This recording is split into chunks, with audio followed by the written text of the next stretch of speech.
करतोय, आठवडे बाजार एक दिवस करायचा, आपल्या लोकांनी जायचं आणि घरी जायचं. इतर दिवशी त्या जागेचा काही वापर ग्रामपंचायत मार्केट कमिटी केला नाही. आळेफाटा मार्केट आपल्या नंतरचं, नारंगाव मार्केट आपल्या नंतरचं, तिकडे 50-50 कोटीच्या जागा घेतात. ते करायला त्यांच्याकडे पैसे आहेत. आपल्या गावाचे बाजार वट्टे नाही झाले. आज मध्ये मोहन बांगर यांनी बाईट दिली म्हणून तातडीने 2 मोबाईलच्या गाड्या टाकल्या. आमचं मत असं आहे का गावामध्ये मार्केट कमिटीची जी सुविधा आहे ती आज अत्यल्प सुविधा आहे. एकच दिवस बाजार भरतो. त्यांनी जर सुविधा किंवा आम्ही भुसारची मागणी केली, भुसारचं मार्केट चालू करा, अर्ज मागवले, भुसारचं मार्केट चालू नाही आलं. आता गाई आपल्या गावामध्ये बाजार का भरत नव्हता, तर आपल्या गावामध्ये गावठी गाईचा बाजार, पूर्वी लोक गावठी गाईचा पण बाजार व्हायचा. आमचं असं मत आहे, कोणाला काय वाटू, पण जर्सी गाईचा बाजार आळेफाट्याला भरतो. आपले लोक इथून तिथे व्यापार करायला जातात.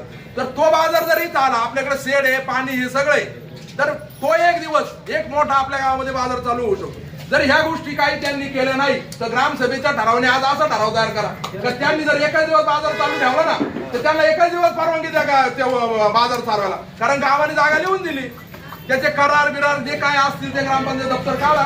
नसेल तर ग्रामसभेने त्यांना जर सुविधा करायच्या नसतील आणि इतर बाजार जर आपल्या गावामध्ये वाढवायचे नसेल तर गावाने ठरवांची जागा परत मागा घ्या.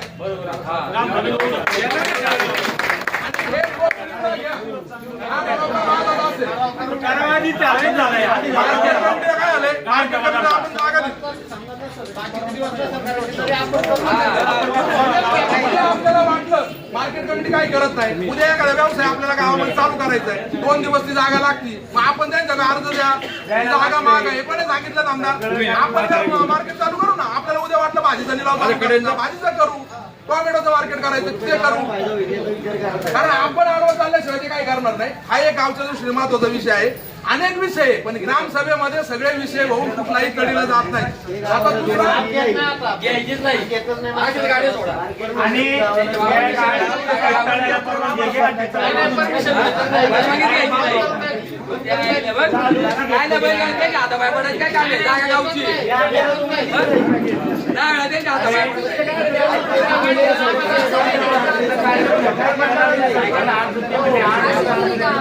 दुसरी गोष्ट गावाला